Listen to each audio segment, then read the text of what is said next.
Hey guys, so Super Notifications, welcome to my review/retrospective of Ghostbusters 2. Guess who's coming to save the world? Again. Who else? The Ghostbusters.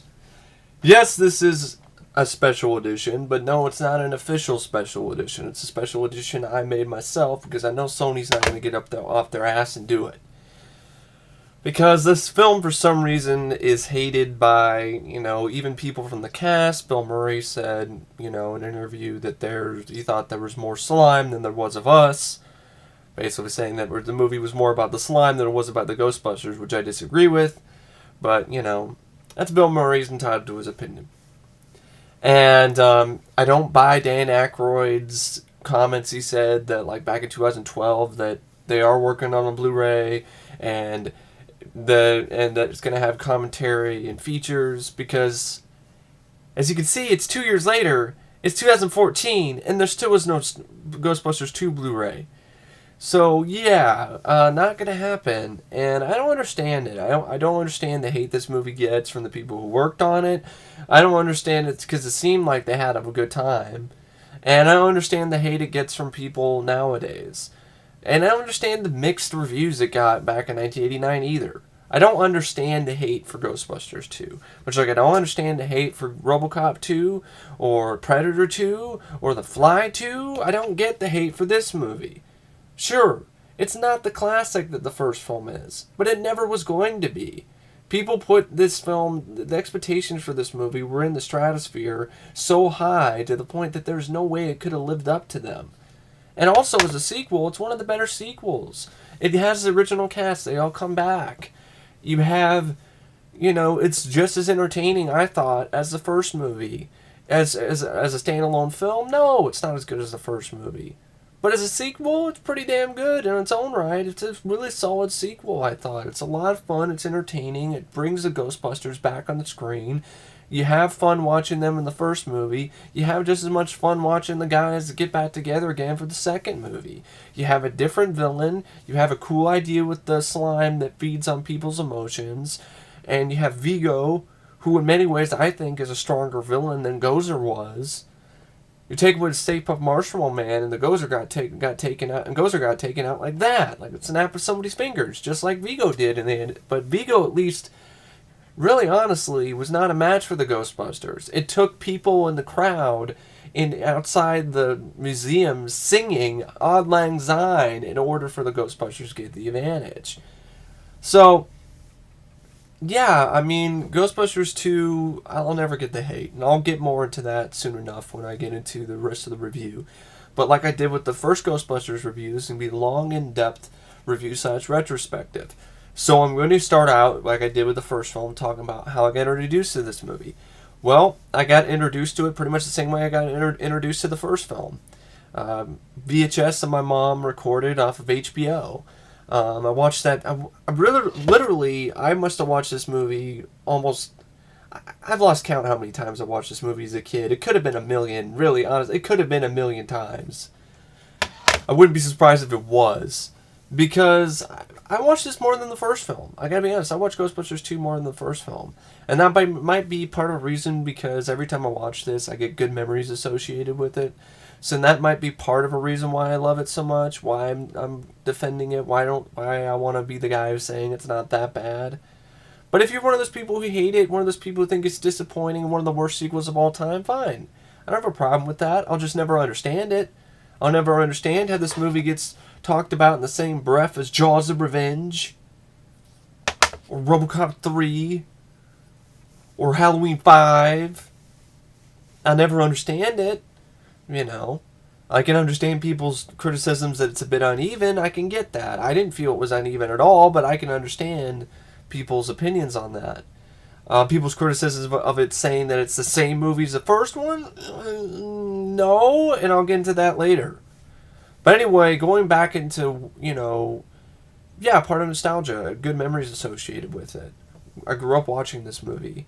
And maybe people who didn't care for it, really, they never either gave it another chance, or they never liked it to begin with. And so that's sort of the sort of thing. But sometimes there are movies that you end up, not that you don't like at first, but you end up appreciating them later on when you revisit them. And for me, I have a lot of movies. Like, some of them are my favorites now. Leviathan, Nothing But Trouble. Those are movies I did not like the first, second times I watched them, but I just kept watching them, and I kept giving them a chance. I kept catching them on TV or something, and eventually they grew on me. Christopher Nolan's Batman Begins and The Dark Knight, they grew on me. I appreciate those films now, and I like them. I don't like The Dark Knight Rises. I still think it's a piece of shit, but that's another story. But what I'm getting at is sometimes your opinions can change. Sometimes what you grew up with doesn't mean that automatically that's the reason why you like it. There are movies I watched as a kid that I used to love, like Three Ninjas Kick Back. That movie sucks, okay? Or A Kid in King Arthur's Court. I used to watch that a lot as a kid. That movie's terrible. So, as an adult, there's some things that, hey, they just don't work. They aren't as good as you remember them as a kid. So you can't use that as a reasoning, as an end-all be-all of your reasoning behind being a fan of this movie. Because probably people will bring that out, nostalgia. When nostalgia is subjective. Nostalgia is subjective to a certain individual. It's not just this widespread, single-minded idea. Nostalgia is limited ultimately to one's personal feelings, of one's personal memories with a film. That's what they deal with nostalgia. But I think some people nowadays on the internet, they throw that word around way too much without actually, in my opinion, understanding its connotations. They just use it as a crutch, like, oh no, this movie sucks. You just like it because of nostalgia, which is bullshit. It's bullshit. Because there are movies that I liked as a kid that I think absolutely suck now. And this doesn't happen to be one of them, but hey, like I said, opinions and thoughts, and things can change. Things don't always stay the same.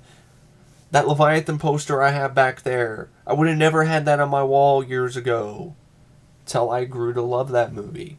So, yeah, and that came out in '89 too, the same year this did. Ghostbusters 2, so going back into how I, was introduced to it, like I said, recorded off a VHS tape, and I watched that tape multiple times. And I have funny memories with it because the tape that, we recorded it, my mom recorded it, the movies on, wasn't actually, something else was already recorded on it originally. So, originally it had recorded on it, like, National Geographic specials. So, I have very, very vivid memories of every time I'd watch this movie. In the scene where after Ray, Egon, and Winston get out of the river of slime and they pop up out of the manhole, as soon as they start getting up out of the manhole, the tape would randomly cut to a footage of a cheetah running in the field, in the savannah, hunting after something with narration, and then it would split. Then it would just cut in like a matter of seconds back to the movie. I always laughed at that as a kid, and even every time I see that scene now, I just think of that. Like, whoa! I keep expecting the cheetah to show up. I mean, I've watched this movie so many times on that VHS as a kid, so I'm watching this new HD TV rip that I found online of the film, the best quality that the film's ever looked, and I'm expecting a cheetah to show up. I mean, that's something that's inherently mine. That's an experience that I don't know if anybody else experienced that watching this movie, but I know I did. And I just thought I'd share that with you. Because it's just so random. I was watching, and then cheetah, and then cut back, and I'm going to kill you, I'm going to punch your lights out. This is funny. Made a funny movie even funnier. But yeah, and then there was also fun memories associated with the little bits before the movie. Because it was recorded off Encore. So there was actually like a little thing where this guy talked about Christine. He was like sitting in the Christine car, and then he was talking about Ghostbusters 2, and they talked about a little bit of trivia about the movie, about the slime and all that. And then they started the film, which was pretty cool. So there was a little bit of that. you know, kind of trivia, kind of fun little sort of stuff before the movie started anyway. So I thought that was pretty fun. But yeah, that's how I was introduced to the movie. I watched it like religiously all the time, along with the first movie. But I definitely did watch this movie more, because when you think about it, it is a little bit more meant for the kids in some ways. But it's still an adult movie. There are some scary ass scenes in this movie. It's creepier and scarier than the first film. That's at least my opinion. It is, and I'll expand more upon that later. Why I feel that way. But yeah, that's how I was introduced to it. You know, I grew up with the film. I really enjoyed it. I really love Ghostbusters 2. I'm proudly, you know, wearing this. I'm proudly rocking the GB2 t-shirt. You know, when I found out that this was, you know, for sale at, yes, Hot Topic. Yes, I bought this at Hot Topic. Go ahead and judge. If it's, or not. And, I had to have it, because I was like, I'd never seen a Ghostbusters 2 shirt for sale. So I was like, wow, awesome. I've got to have this. But anyway, that's how I was introduced to the film, was through this VHS that had National Geographic footage spliced in at random moments. And now we go from that. I'll go into the behind the scenes of the film, which a lot of this actually, there's more that I'm going to go in depth on later. But then after I go with this little behind the scenes of the creation, like the production of the film, you know, the whole behind the scenes sort of thing, backstory, and some trivia here and there. Then I'm going to go into the plot synopsis, and then I'm going to go into my thoughts on it, and then I'm going to add even more behind-the-scenes stuff. Because I found some really, a website, Ghostbusters Wiki, which is not really anything related to Wikipedia. It's just called Wiki. It's weird. It's like there's Wiki and there's Wikipedia. Are they the same thing? I don't know. I don't really care. And somebody actually went through the trouble, so to speak, because it must have been a pain in the ass to painstakingly type all this shit down, to take out segments from the Cinefex magazine that talks about the making of Ghostbusters 2 and the effects. And so this article, it talks about how they did all the effects. So if that was cool, that'd be a way for me to show you, to let you guys know in on, you know, the trade secrets that the creators of, you know, the special effects guys at ILM and so forth used to create the effects in this movie. They look great to this day, because you're not gonna see a making of documentary unless that expansive Ghostbusters documentary was talking about the first and the second films that I saw a trailer for, which looks awesome, ever gets released. Because I would really like to see that, rather than Spook Central, some bullshit Room 23 mockumentary. It's not really. I don't think it's real. There's a Room 23 or is it Room 1? I even said it wrong. It's not Room 23. It's I think that's a shitty horror film. Oh, it is a shitty... Room 237. Yeah, Room 237. I think that's what that is. Is Room 237?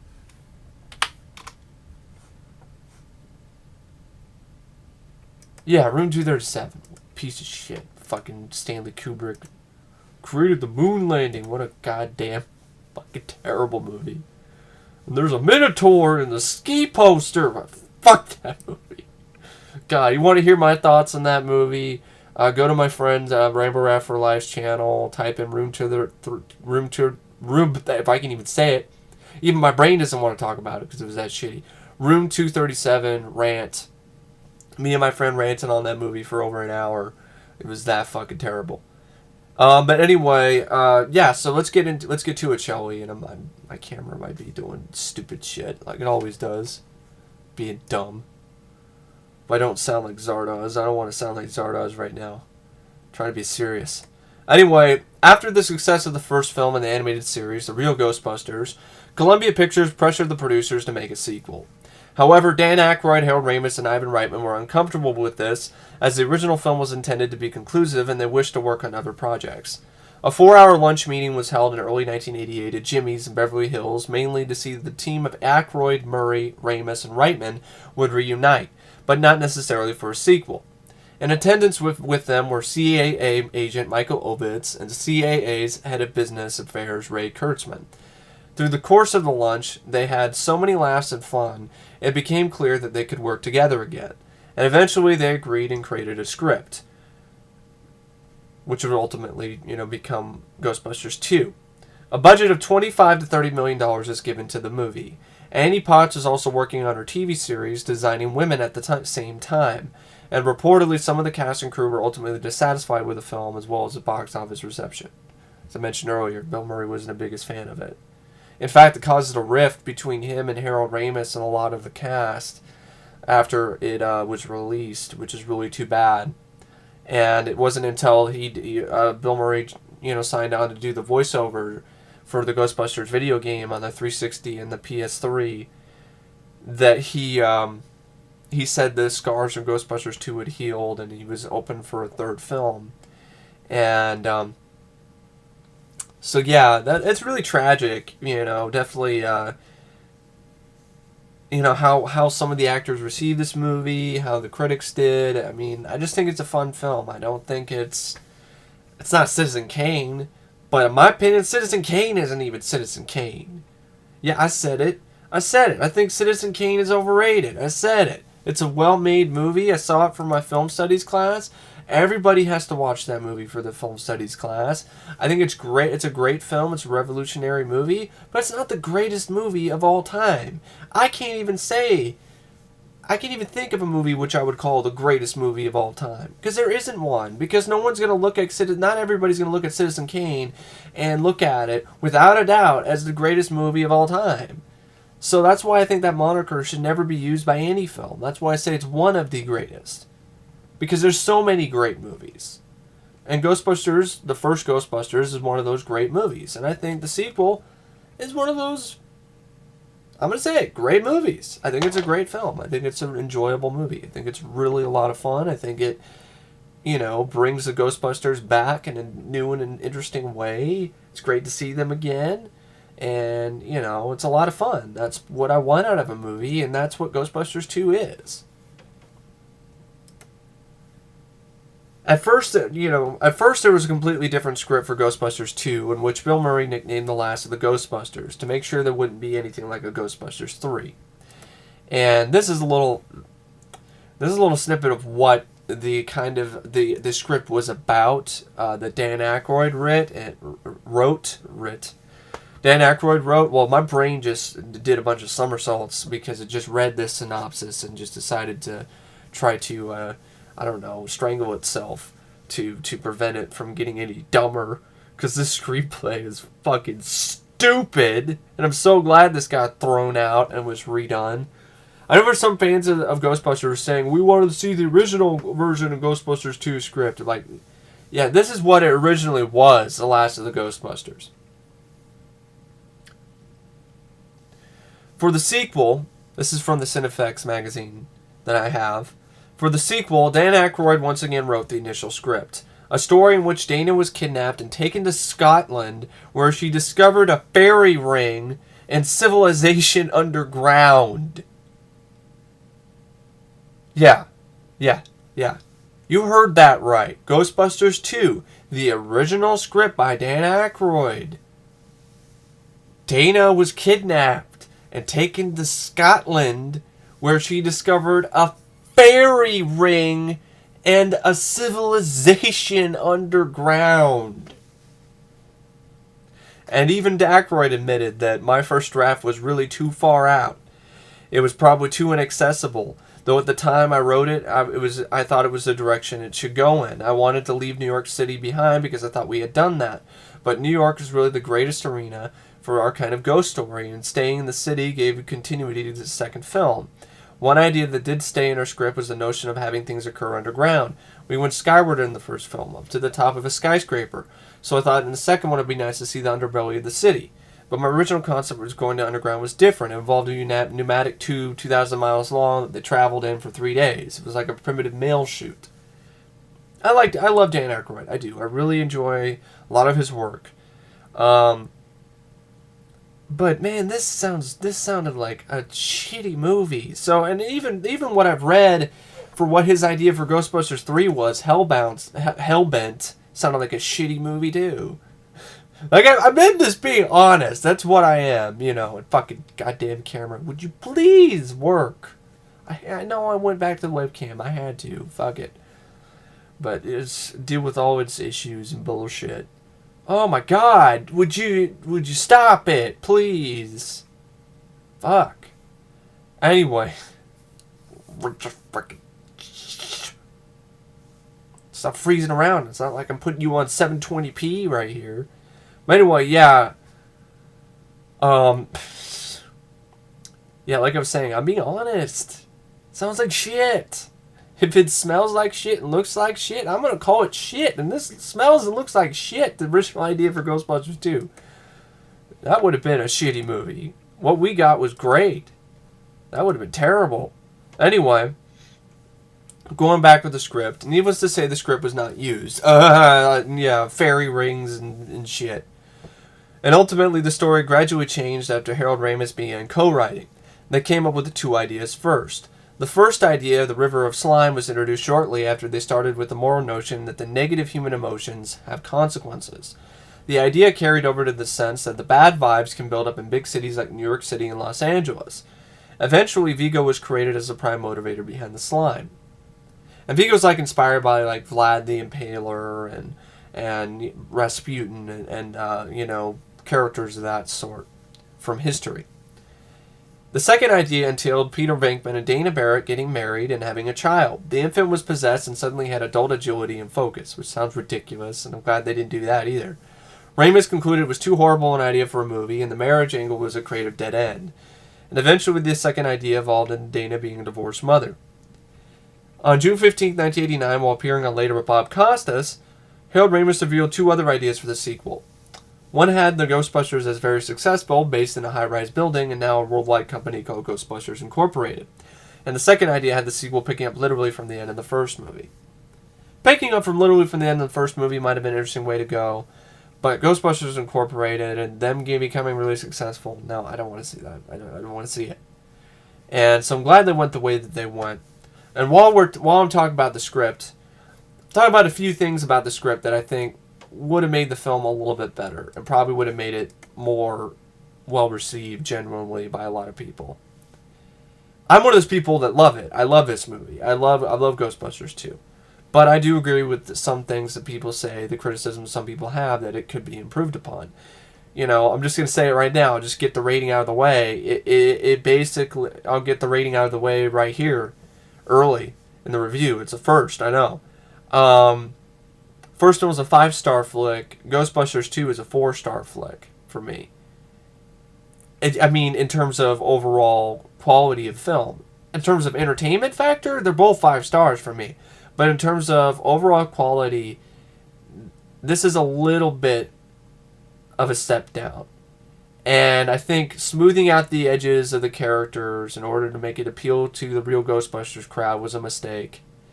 They still had some hard edge here and there, but they smoothed them out a little bit too much. Having references to the cartoon in a live-action movie, mistake. Slimer, cut him out of the movie.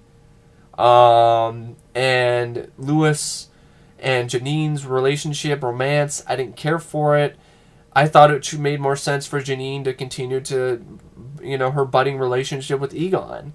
To not have that continuation that was an obvious one that made sense because they're kind of an item in a way. Kind of saw that kind of vibe coming from them in the first movie. It would have made sense for their characters to evolve that way. But no, you got Louis Tully and Janine, and they're like the nerdy couple. And I don't care for it. And Janine's look, she sticks out like a sore thumb in this movie. Because they have to make her look like they want to decide we got to make her look like the real Ghostbusters Janine. And that just doesn't work. It's really out of place. Because this is not in the canon of the cartoon. And eventually later the cartoon would actually make this in its canon, which is confusing.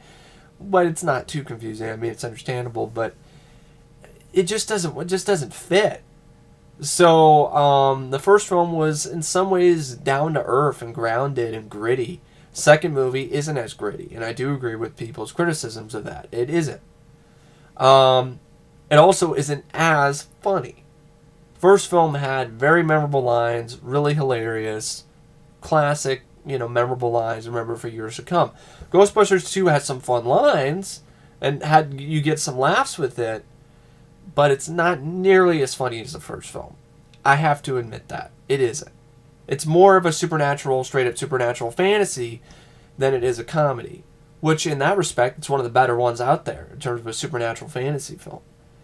But, yeah, not the greatest comedy, but not the worst either. It's not like I didn't laugh or have a good time throughout the whole movie. There were times where I laughed, and there were some moments in the film that were really funny. That made me laugh just as much as some of the jokes in the first film. But there just weren't as many jokes in this film that worked as much as there were in the first film. I also think that I agree with a lot of people that the climax could have been a little bit more added to it.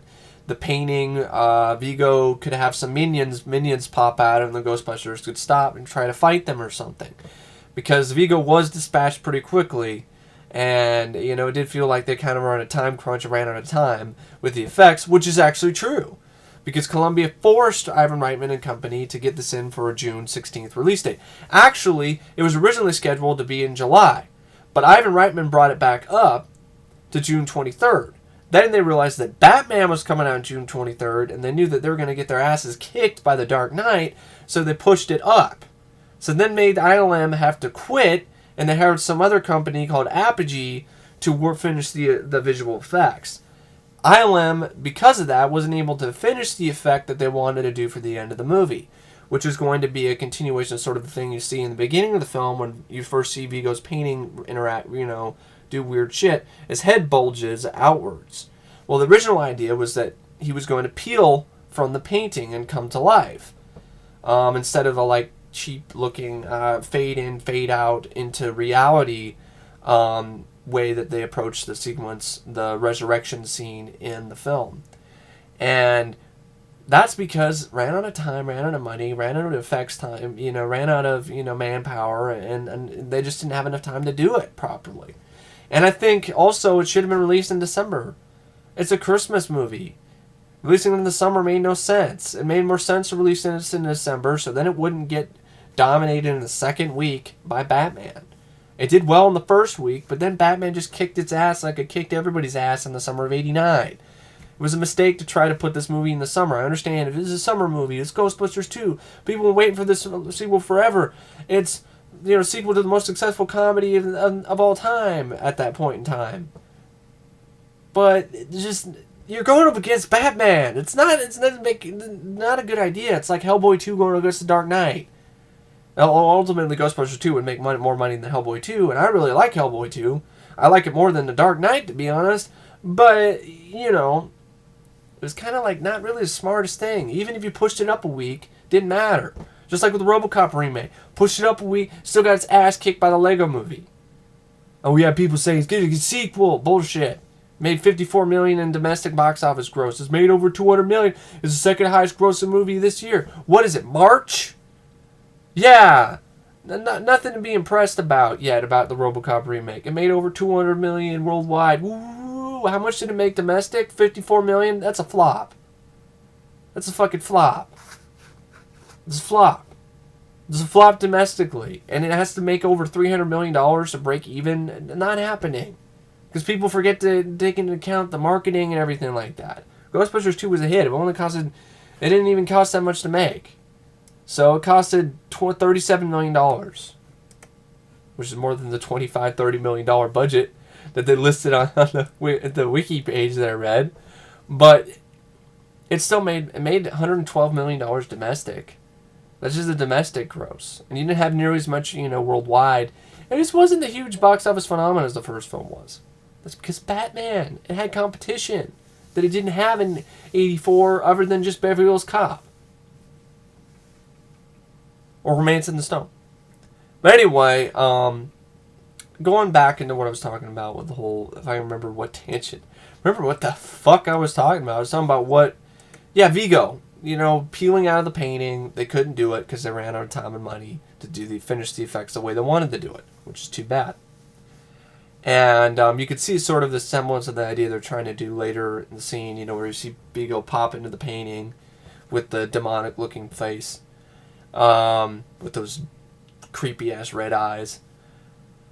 But yeah, I can see why people feel that Vigo was dispatched a little bit quicker. But then again, I think about it, and I'm like, I really don't mind it in the end. Long run, I'm fine with the way it is. Like, I could see it being improved upon, but I'm fine with it being the way it is because it's a fast-paced movie. It goes by quickly, and it makes sense. Vigo gets his power from the mood slime. As soon as the negative energy, the negative vibes from the slime is turned into positive vibes because of the New Yorkers singing Auld Lang Syne and teaming up and together to sing, and be joyful for once instead of being miserable, it weakened his main power source. So he was weak, and he didn't have the extra amount of power that he got from the slime and from the bad vibes from the city of New York. So once they all banded together and started singing Auld Lang Syne, as corny as it sounds, that's his biggest weakness. That also ultimately destroyed his source of power. So it makes sense that he got dispatched really quickly because his source of power was shut off. So think about it like if you had like a villain who was in a mech. He's like in a mech and he's like fighting a good guy. And like little Iron Man or something fighting some bad guy in a mech, and he's kicking Iron Man's ass. But then Iron Man finds a way to disable his power supply. Now he's just a man in an iron suit, and he gets his ass kicked. Kind of pretty much what happened to Vigo. He lost his slime powers, and he was just some ancient Moldavian Carpathian magician, who just didn't stand a chance against proton packs and slime blowers. But anyway, yeah. So not really have a big problem with that. Some of the deleted scenes I think should have been put back in the film, and I'll go into that soon enough later on in the review. But yeah, I do agree with some people with some things. I do cleaning of the edges, softening the edges of the characters. Didn't need that. Opening up the film with people forgetting that the events happened was bullshit. Stupid storyline. And not all of them thought that way because, had that scene in the courtroom where Bill Murray says that line, sometimes weird shit happens and who are you going to call? And people in the courtroom were cheering. So they obviously remember what happened. But some people didn't, and some people weren't there maybe. I don't know. It just wasn't fleshed out enough. And even though it doesn't bother me too much, I can see why it upsets some people because it just seems kind of lazy. The lazy plot point to get it so the Ghostbusters are broken up and need to come back and you save the day again and bust some more ghosts. It makes more sense that they just retired because there wasn't enough ghosts to sustain their business and the cost of their business, because after Gozer was defeated, the ghost jobs went down to almost nothing, and they just couldn't sustain it. And they also had to rebuild their firehouse because it got blown up and redo all these things, and just decided it wasn't worth it. So they decide only if the time rises again that we need to put our proton packs again and fight a supernatural force that normal human beings and normal, military forces can't combat, then we'll come into action again. And I think it would have made more sense to have scenes where they reminisce more. You had that scene with Ray talking about ungrateful yuppie larva, we did all this, we saved them all these years ago, and it's like, oh man, what a ride, what a rush. They kind of touch upon it there, but I think it would be better if they have meet up at a bar or something, and you see sentimental scenes of pictures of the Ghostbusters on the wall, the bartender talking about them, their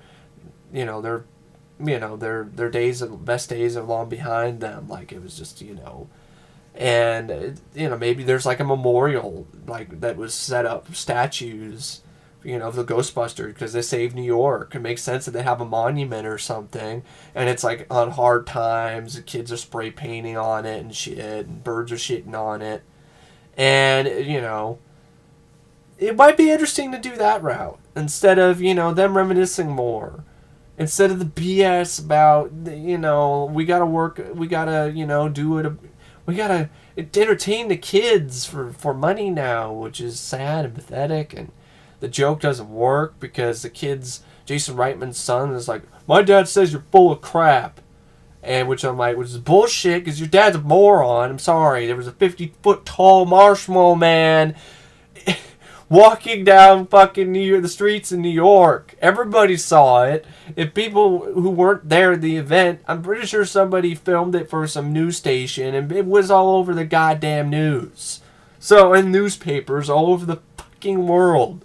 So, no! Don't give me this bullshit. Well, I think my dad thinks you're full of crap. You know what Dan Aykroyd should have raised? He says, well, I think your dad's full of crap, too. But, yeah, I mean, really. So, not Ivan Reitman, I mean, because that's Ivan Reitman's son. But this character that Ivan Reitman's son is playing, his dad's full of crap. His dad's full of crap, just like the fucking mayor's aide. Was such an asshole. God, what a dickhead. Hardemeyer. Oh, played by Kurt Fuller. Like, literally, he's one of the most infuriating assholes. He was a bigger asshole than Peck. He was more unlikable to me than Walter Peck was in Ghostbusters. Because he sent the Ghostbusters to an insane asylum. What a fucking prick. Anyway, I'll get into that soon enough later in the review. That's what I'm saying. I'm getting, don't have a shit. And then the joke doesn't work in that scene, because then it's like, who are you going to call? And they're like, He-Man. This is 1989. He-Man's popularity was fucking not there anymore. They should have been shouting, Ninja Turtles, Teenage Mutant Ninja Turtles, Teenage Mutant Ninja Turtles. But of course that wouldn't have the same ring to it like He-Man. But He-Man wasn't popular then. He-Man stopped being popular like 88. Like, even when the Master Universe movie came out, his popularity was waning. The Turtles were, like, at all time, they were starting to become, really popular in 89. It made more sense to have the Turtles. Shout the Turtles. Not He-Man! But yeah, anyway, that's a little nitpick. But I do agree with people. The opening could be tightened up a little bit more. Them getting sued by the companies for blowing up the building, I can understand that. But to the point where they got restraining orders against them to not do ghost activities, bullshit. I really don't believe that a city would do that after they literally saved their ass and the fucking world from the apocalypse. And you're going to be like, no, you won't be able to, no ghost activities for you, paranormal investigations or eliminations for you. But we just saved your ass. We don't believe it. What do you mean you don't believe it? There's a fucking marshmallow man, and we blew up the fucking top 4 stories off of a building. And everybody saw it. People were covered in fucking marshmallows. What do you mean you don't believe it? Well, that could have just been in our heads. Bullshit! Not in your heads? What the fuck? Seriously, that's a stupid writing problem. I have to admit, it's a dumb move. It's a dumb move. So, but yeah. So that's a few things to tune up with the script. Anyway, now we're going to the production, where Ivan Reitman and Michael Gross decided to go with Industrial Light and Magic and supervisor Dennis Muren. Due to his schedule, Reitman only went to ILM to shoot blue screen for 3 days. Ghostbusters 2 started filming on November 28, 1988 in New York City. Filming in New York was a tight schedule of 67 days. The possessed baby carriage scene was filmed at the beginning of production during the 2 weeks of location shooting in New York. I believe they had permits this time around. And the last shoot was at 2 a.m. with Statue of Liberty on 5th Avenue scene.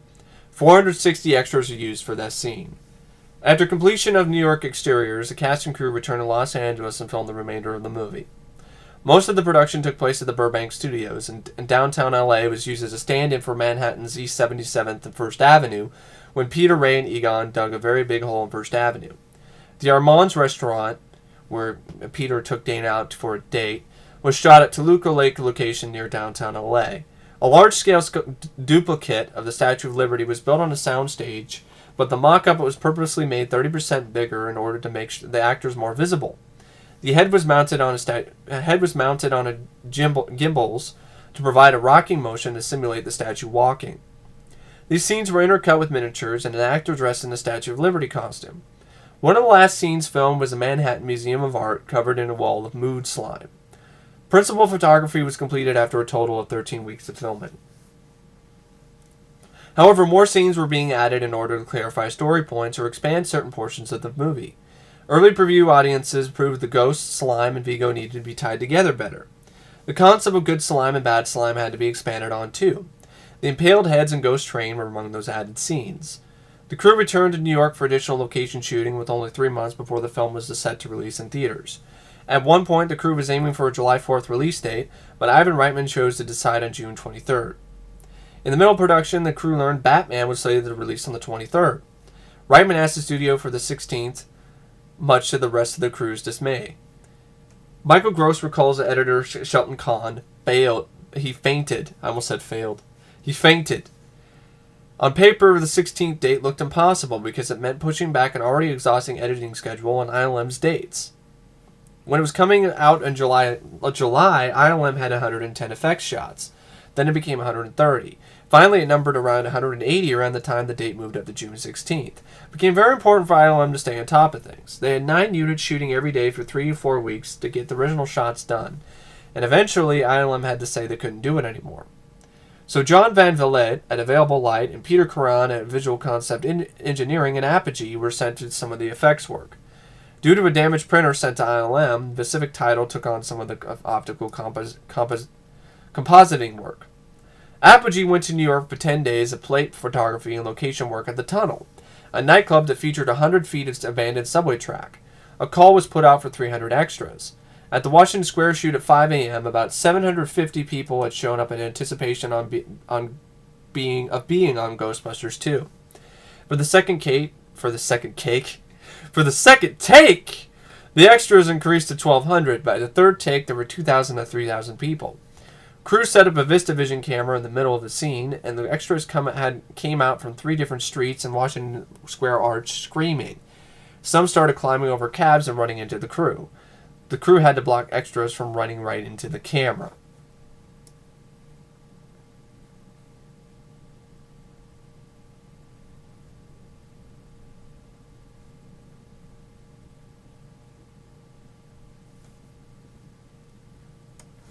So there you go. That's a little bit of the backstory of the film. I thought it was interesting. I thought it was pretty interesting kind of stuff. I have more.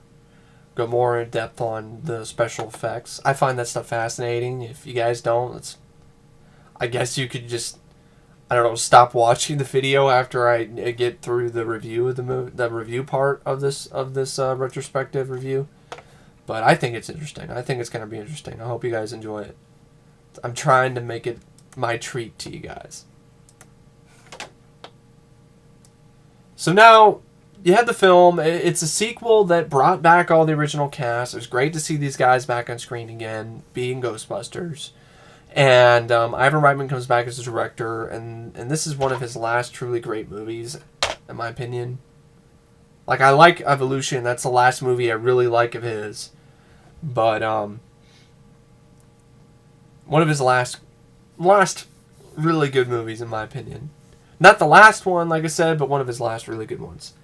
The screenplay was written by Harold Ramis and Dan Aykroyd. Harold Ramis tuned up the screenplay, made it make more freaking sense. Nothing about fairies. Bill Murray returned as Venkman. Dan Aykroyd returned as Ray Stantz. Sigourney Weaver came back as Dana Barrett. She wanted to come back because she was interested in playing the mother, because she really likes being a mother. She says she really likes that type of role. She likes being around babies and things like that.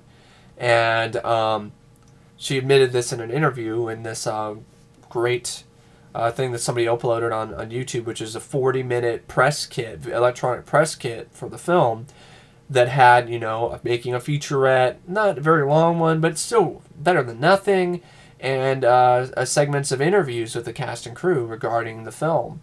And that was a lot of fun to watch. And I put it on this special edition.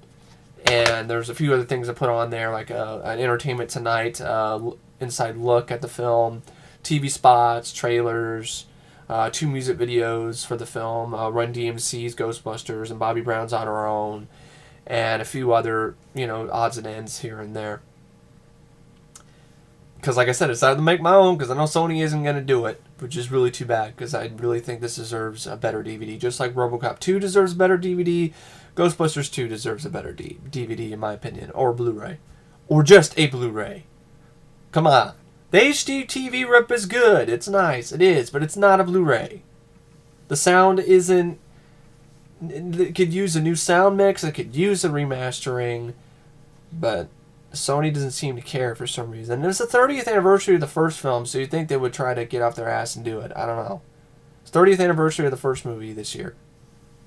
So, come on now. Harold Ramis comes back as Egon. And Rick Moranis comes back as Louis Tully. Ernie Hudson comes back as Winston Zeddemore. Annie Potts comes back as Janine. She even remarked in an interview that she was surprised that all of the cast and crew came back, which is something that normally never happens for a sequel. It's very rare. At least it was at this point in time. It's become really commonplace lately because they've signed contracts, so they have all the people ready for the sequels. But at this point in time, it was a rare occurrence to have all the original cast members and the original director and the original writers to come back for the sequel. It was pretty much a rare occurrence. So you can see why Janine, Annie Potts said what she did. The actor who played the mayor came back as well. David Marguiles as Mayor Lenny. You had Harris Yulin, who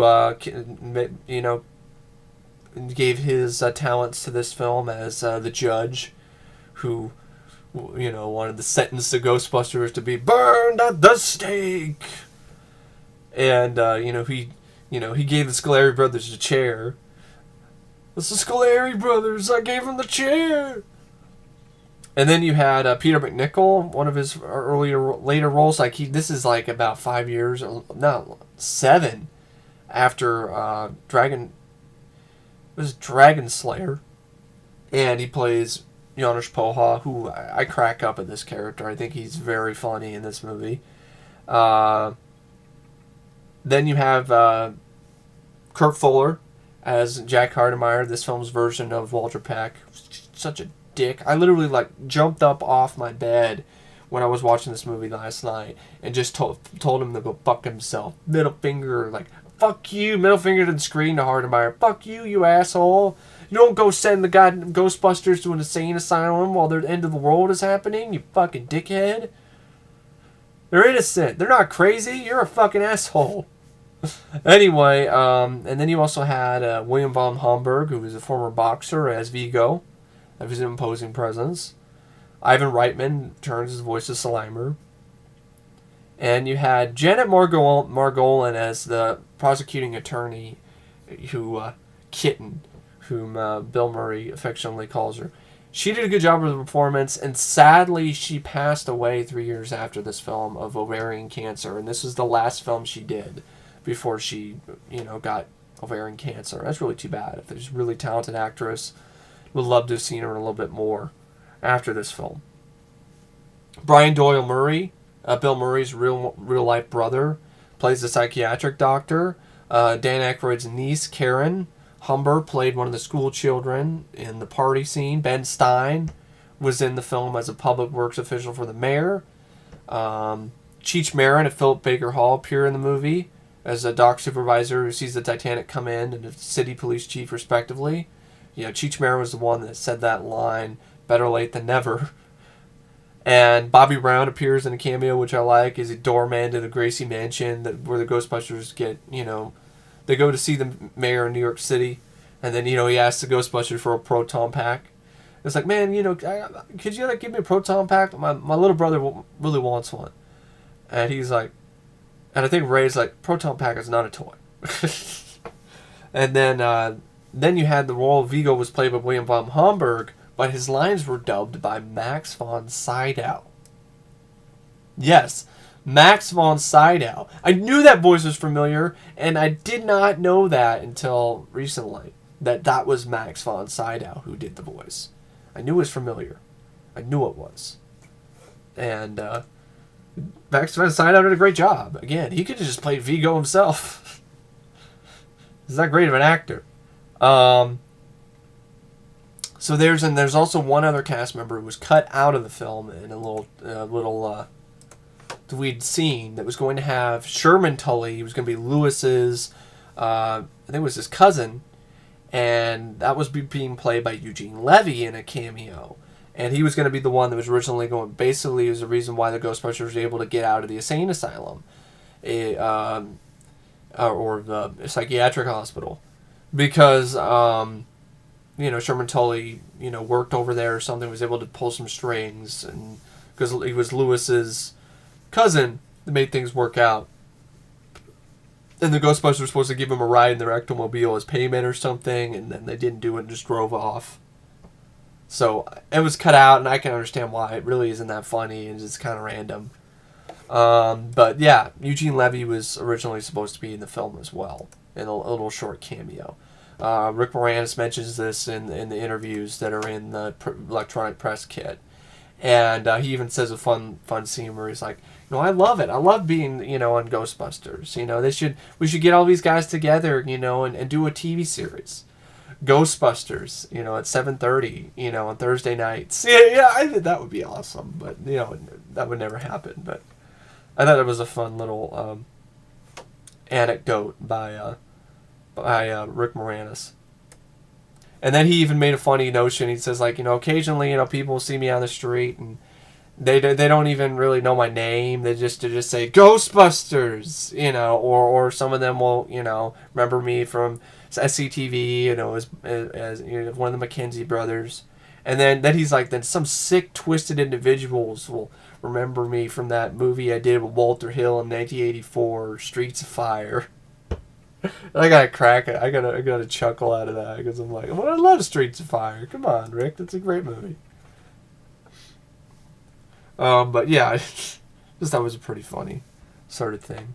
And so yeah, there's a lot of fun interviews. The video's on YouTube. You can check it out if you're a fan of the film. It's really a lot of fun to watch it.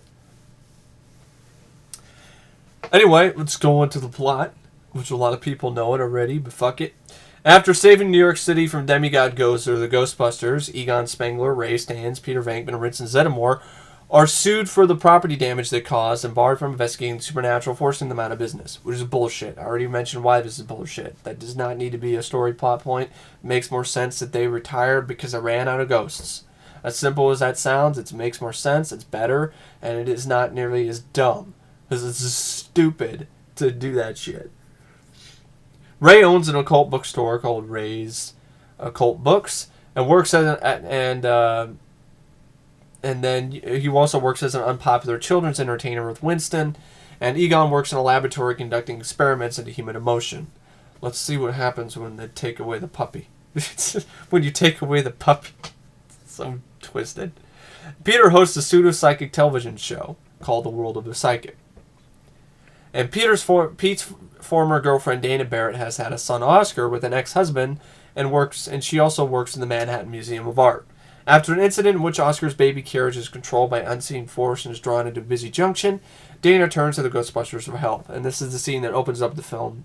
And I always thought it was a pretty tense, harrowing sequence. The baby's in danger, there's cars whizzing around, and then she manages to save the baby. And then the movie doesn't even have opening titles. It just has the logo, the Ghostbusters 2 logo. And then the movie just continues from there. Meanwhile, Dana's colleague, Dr. Janusz Poha, is indoctrinated by the spirit of Vigo the Carpathian. He's basically possessed by Vigo. The lightning bolts shoot out of the painting's eyes and possess him. And who is a powerful 16th century tyrant and magician trapped into a painting in the gallery.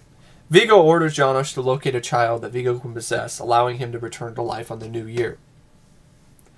Bring me a child so that I can live again. The Ghostbusters investigation leads them to illegally excavate First Avenue at the point where the baby carriage stopped.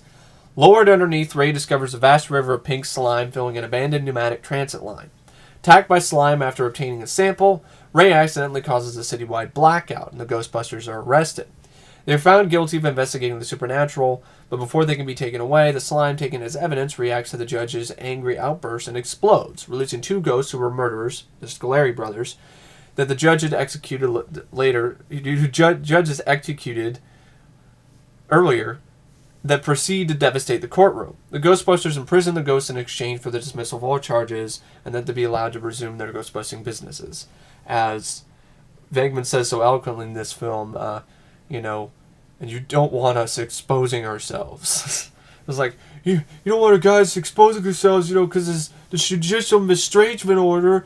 You don't want our guys exposing themselves. That's right.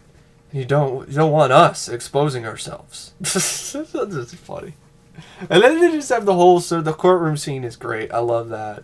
Lewis is all like, he's like, I'm not really a really good lawyer. I got my degree at night school, and of course Ray's like, well, that's okay, Lewis. We got arrested at night. That's fine, Lewis. We got arrested at night. And really fun sequence. Great effects. I love the ghost effects. It's a lot of fun to put the proton packs back on. Kick some ghost ass. Do, Ray, Egon.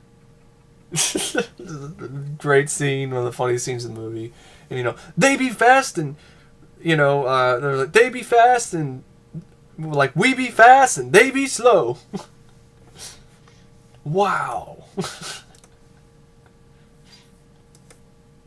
And, we're the best, we're the beautiful, we're the only Ghostbusters. And then you have the montage scene, which is a lot of fun, which I really enjoy after that. They resume their ghostbusting business to the tune of Run DMC's Ghostbusters. Later, the slime invades Dana's apartment. Actually, it invades her apartment and attacks her and Oscar. She seeks refuge with Peter, and the two begin to renew their relationship. Investigating the slime and Vigo's history, the Ghostbusters discover that the slime reacts to emotions, and suspect that it has been generated by the negative attitudes of New Yorkers. While Peter and Dana have dinner together, Egon, Ray, and Winston explore the underground river of slime. While measuring the depth, Winston gets pulled into the flowing river, and Ray and Egon jump after him. After they escape back to the surface, Ray and Winston begin arguing, but Egon realizes they're being influenced by the slime, so they strip off their clothes. And, of course, the cheetah appears earlier in the before that as well. And they also learn the river is flowing directly to the museum. The Ghostbusters go to the mayor with their suspicions, but are dismissed, and the mayor's assistant, Jack Hardemeyer, has them committed to a psychiatric hospital to protect the mayor's interests as he runs for governor. Meanwhile, Spirit, resembling Janusz, kidnaps Oscar from Peter's apartment and scared the shit out of all the kids back in the day when they watched this movie, and Dana pursues them to the museum alone. After she enters, the museum is covered with a barrier of impenetrable slime. New Year's Eve sees a sudden increase in supernatural activity as the slime rises from the subway line and onto the city streets, with the bitchin' awesome song Flip City by Gun Frey playing in the background, causing widespread paranormal activity with ghosts attacking citizens. In response, the mayor fires Hardemeyer and has the Ghostbusters released. Somebody get me the Ghostbusters. And after heading to the museum, they are unable to breach the power of the slime barrier with their proton packs. Determined that they need a symbol of powerful positivity to rally the citizens and weaken the slime, the Ghostbusters use positively charged mood slime and a remix of Higher and Higher by Howard Huntsberry to animate the Statue of Liberty and pilot it through the streets with an NES Advantage controller before the cheering populace. As they arrive at the museum, the slime begins to recede, and they use the statue's torch to break through the museum ceiling to attack Vigo and Janusz. Janusz is neutralized by the positively charged slime, but Vigo mobilizes the Ghostbusters and attempts to transfer into Oscar's body. A chorus of Auld Lang Syne by the citizens outside weakens Vigo, returning him to the painting and freeing the Ghostbusters. Vigo momentarily possesses Ray, and the other Ghostbusters attack him with a combination of proton streams and positively charged mood slime. And dressed in full Ghostbusters attire, Lewis attacks the weakened slime barrier around the building with a proton stream of his own. This combination destroys Vigo and changes the painting to a likeness of the four Ghostbusters standing protectively around Oscar, and outside the Ghostbusters receive a standing ovation from the crowd and later ceremony to restore the statue and the key of the city from the mayor. End of movie, and then we have a reprise of Ray Parker Jr.'s Ghostbusters, and then we have they play Bobby Brown's On Her Own, which I really love that song. I really like that song. It's my favorite Bobby Brown song. It's got a really kicking beat. And so yeah, that's the plot of Ghostbusters 2. Actually, that's a cool plot. That was a cool plot. And the only things, like I said, cut out the Slimer bits. They're not cute and they're not funny. Lewis being a Ghostbuster is pointless. As a kid, I didn't mind it because it was like, hey, it's like I'm living my dream with Lewis. And that was the point. That's why that's why the real life Lewis, Rick Moranis, it was his idea to have that scene in the film. But me, as an adult, I don't need it. It's not necessary. He doesn't do anything. He's not. His proton pack stream he shot at the end didn't do jack shit. They did. The Ghostbusters took out Vigo long before he shot the proton stream. That's not why the slime casing broke off. They broke off because the Ghostbusters, blew Vigo's head up. That's it. It's not anything that Lewis did. But yeah, I mean, that's the plot of Ghostbusters 2.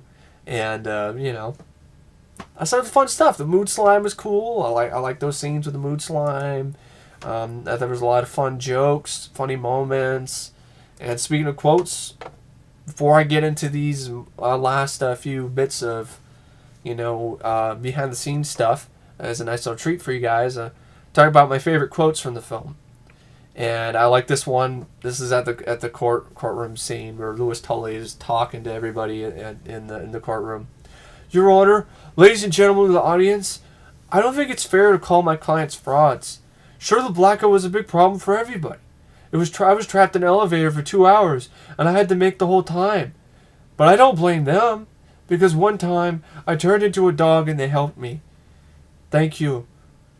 And then Egon's like, very good, Lewis. Short, but pointless.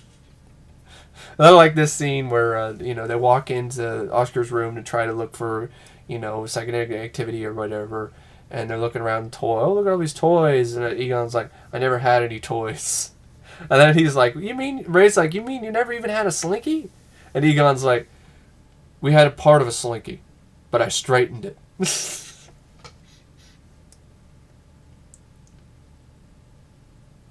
And then I like this one. This is one of my favorite parts of the movie where they're talking about Vigo and the history. Egon, Vigo the Carpathian, born 1505, died 1610. Peter, here's Venkman, 105 years old. He hung in there, didn't he?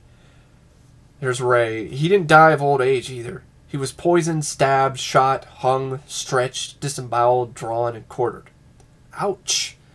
Guess he wasn't too popular at the end, huh? No, not exactly a man of the people. Also known as Vigo the Cruel, Vigo the Torturer, Vigo the Despised, and Vigo the Unholy. Wasn't he also Vigo the Butch? I love that line. And dig this, there was a prophecy. Just before his head died, his last words were, death is but a door, time is but a window. I'll be back. And I always thought every time I hear that, I'll be back, I always thought like Venkman would say something sarcastic and like, I'll be back. Who does this guy think he is? The Terminator? And then I love the whole thing where, after the World of the Psychic thing, the talk show producers guys, like, Venkman's like, where do you get these guys? Like, no respected psychic will come on the show. They all think you're a fraud. Then Venkman's like, I am a fraud. And I love how he insults Vigo near the end of the movie. He's all like, I've met some dumb blondes in my life, but you take the taco, pal. Only a Carpathian would come back to life now and choose New York. Tasty pick, bonehead. If you had brain one and that huge melon on top of your neck, you would be living the sweet life out in Southern California's beautiful San Fernando Valley. And then Vigo shoots him with energy from his mouth. And you can tell it's a more... the edges are... Like I said, the edges are softened. There's a scene, like in the courtroom, where you basically have the audio muted, but you can read Venkman's lips. He's saying shit. You don't hear the audio. He's saying shit. And then while he's getting, hit with the energy, he's going, darn it, oh, darn it, which is not something that Venkman would be saying, I guarantee it. It'd be like either damn it or shit. It wouldn't be, darn it, oh, darn it, Then, of course, when they come into the museum for the first time, suck in the guts, guys. We're the Ghostbusters. Ray, sick him. His name is Oscar. Named after a hot dog. You poor man. You poor, poor man. And then Egon's like, I'd like to run some gynecological tests on the mother. And Venkman's like, who wouldn't?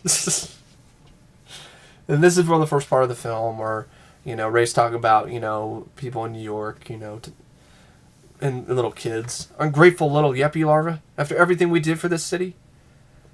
Yeah, we conjured up 100-foot marshmallow man, blew the top 3 floors of an uptown high-rise, ended up getting sued by every city, county, and state agency in New York. Yeah, but what a ride. And this is Dana and Venkman talking about cheap moves. Okay, but after dinner, but don't put any of those old cheap moves on me. It's different now. Oh no! I have all new cheap moves.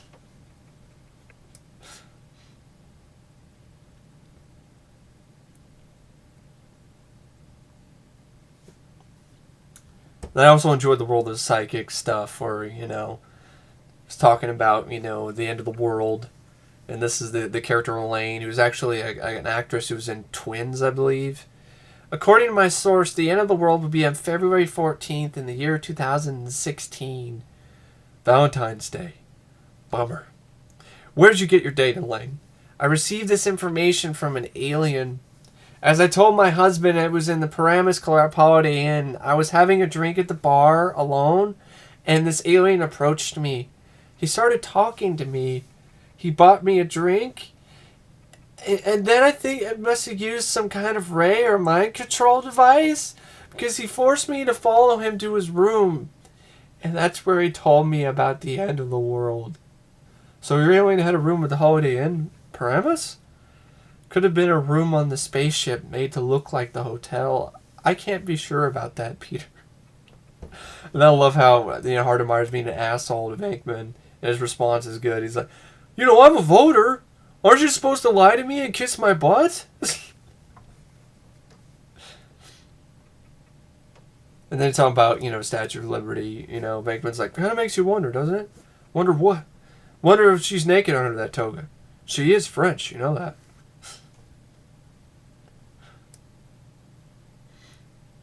And I like this one. This is after he's talking about, this is the deal with the mayor, and they're trying to talk to the mayor about what's going on.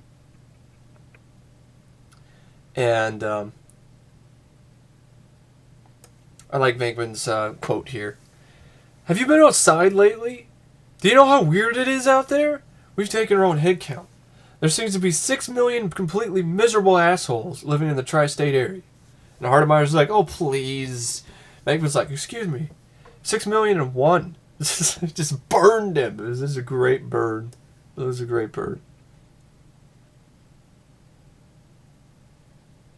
And I like Ray's when Venkman, basically when Vigo first shows up, he's like, no, so fast, deadhead. You want a baby? Why don't you go knock up some willing hellhound? Otherwise, I'm giving you 3 to get back into that painting. Also, like, when they have their entrance, they, the Statue of Liberty breaks open the top of the museum. They come down, off these not grappling hooks. They rappel down, and Venkman's like, Happy New Year. Like, for some reason, whenever I think of Happy New Year, I think of Peter Venkman from this movie, Bill Murray saying Happy New Year. Looks like a giant Jell-O mold. I hate Jell-O. Oh, come on. There's always room for Jell-O. Is this the exact line that Egon said when they're looking at Oscar's nursery? He's like, cozy. My parents didn't believe in toys. They're insulting the slime. You worthless piece of slime! You ignorant, disgusting blob! You're nothing but an unstable short-chain molecule! You foul, obnoxious muck! You have a weak electrochemical bond! I've seen some disgusting crud in my time, but you take the cake! But Venkman's like, this is what you do with your spare time? And then there's this repeated sort of joke from the first film, where, after Peter tells Ray that Dana's bathtub tried to eat her and the baby, Ray's like, what? Are you serious? That's great! I mean, that's not great. That's terrible. Just like he said after, Venkman got slimed in the first film. And this is the exact line. 2 in the box, ready to go. We be fast and they be slow.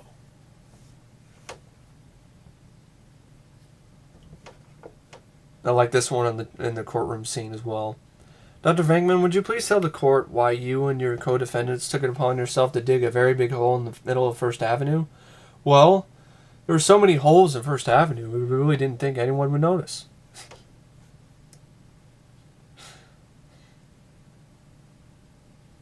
And I also like the message that they had, like when they, when Ray and the company, they're trying to figure out what they can use, that could help, save, the kind of thing that would help, be able to crack through the slime.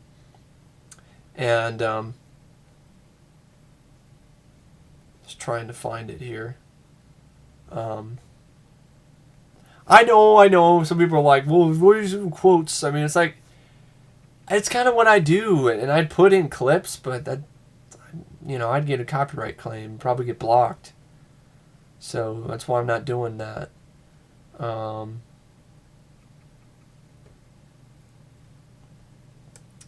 Yeah, I like this.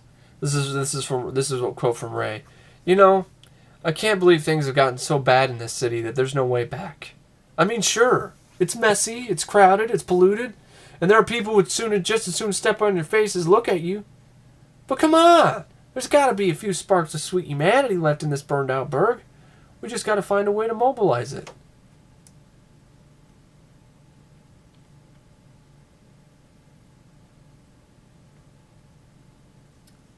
And then, of course, we're talking about Vigo. Viggy, you've been a bad monkey. And then have their talking to the psychiatrists. As I explained before, we think the spirit of a 17th century Moldavian tyrant is alive and well in the painting of the Manhattan Museum of Art. Uh-huh. And are there any other paintings in the museum with bad spirits in them? You're wasting valuable time. He's drawing strength from a psychomagnetic slime fluid that's been collecting under the city. Yes, tell me about the slime. It's very potent stuff. We made a toaster dance with it. And a bathtub tried to eat his friend's baby. A bathtub? And then Venkman's like, don't look at me. I think these people are completely nuts.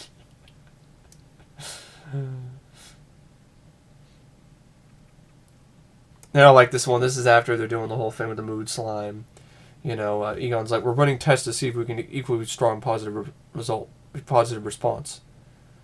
What kind of tests? Well, we sing to it, talk to it, say supportive, nurturing things to it. You're not sleeping with it, are you, Ray? And then Venkman just stares at Egon, and then he's like, and Egon's looking around like, what? Like, very suspicious, and he's like, you hound! It's always the quiet ones. How about the kinetic test? So Egon was sleeping with the slime. And then I always love this stuff where they're like impersonating the phone line guys. And then, Venkman's like, who told you to stop cutting? Somebody tell you to stop cutting? What are you guys doing here? You tell him to stop cutting? Yes, I told him to stop cutting. What are you doing? What's it look like we're doing here? Why don't you let us work? We let you work. Hey, take it easy. He's been working overtime. I'll tell you why we're here. We're here because some diaperback downtown's being a jerk and making us work on a Friday night. Am I right, Peter? Of course you're right, Raymond. Is he right, Ziggy? Yo! It cracks me up every time I see that scene. Just Egon goes and just randomly, you can see his wheels turning in his head, trying to be like, come with the response. Yo! And I love, after the Scoleri brothers show up, Judge Wexler, he's all like, I tried them for murder, I gave him the chair, you gotta do something. Egon's like, why don't you just tell them you don't believe in ghosts?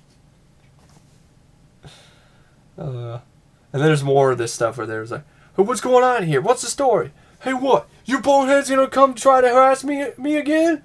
I got 3,000 phone lines grounded here. I got about 8 million miles of cable I gotta check. Are you gonna come down and shake my monkey tree again? What are you talking about, buddy? The phone lines are over there. What did I say to you? What did I say to you? The phone lines are over there. What did I say? How many times? Hey. You're not with Con Ed or the phone company. We've checked. So tell me another one. I get a major gas leak here. Where do you think all this is coming from? The sky? I always love that scene.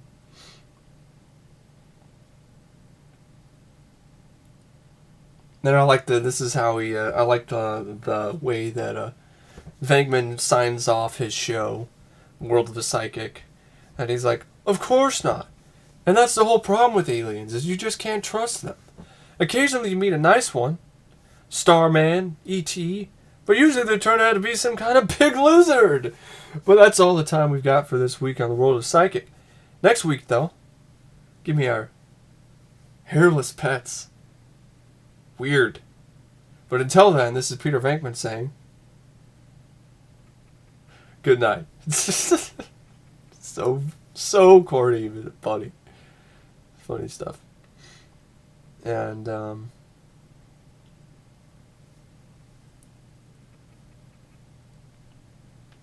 just looking for some more here. If I have any more that I wanted to mention. I like what he's talking about, the levels of laundry. I have more than 2 grades of laundry, okay? There's not just clean and dirty. There are many subtle levels, okay? See, you hang this outside the window for 20 minutes, it's perfectly fine. That's kind of like how I am. Like, I'm totally like that. And then I love the whole way that he delivers the line, where he's like, no, I'm a man. I need love. I need to be desired. And then I love this last joke, which I didn't get until I did research on it as an adult when I took a sex ed class. It's like, hi, Egon, how's school? I bet those science chicks really dig that large cranium of yours, huh? I think they're more interested in my epididymis. So there are some funny moments in this movie. Like I said, there are not as many funny moments in this film as there are in the first movie. There's still a good amount of funny moments. Fun quotes, fun moments, fun scenes. And that's for quotes, but there's particular scenes I really enjoy. I love the courtroom scene. I love everything about it. I love the courtroom scene. I love that sequence. The River of the Slime, I love that idea. I think it's a really well done effect. I like the idea of the slime. I think that's really cool and it's different. I like the montage scene where the Ghostbusters are back in business. The scene underground, when Ray, Egon, and Winston are looking for the River Slime again to take some more meter readings. Scared the shit out of me as a kid with the severed heads. As soon as I'd hear that disembodied voice go, Winston!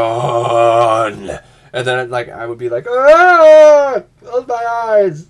I'm not looking at it. It's too scary. Ah! That and the sequence where Janusz is in the hallway with his eyes glowing. I used to close my eyes for that too when I watched it as a kid. And still those scenes are creepy. This movie's creepy. This movie's scarier than the first film. The only thing that's really truly scary about the first movie is the terror dog sequence where the terror dog's, hands pop out of the chair and grab Dana Barrett and send her screaming into the door for her to get possessed and get turned into the gatekeeper. And then the zombie cab driver. Here you have that whole sequence. The ghost train freaked me out as a kid. The whole scene with the severed heads, heads on a pike. Creepy ass shit. And then you have the stuff with Janusz. I thought was creepy with the glowing eyes in the hallway after the blackout.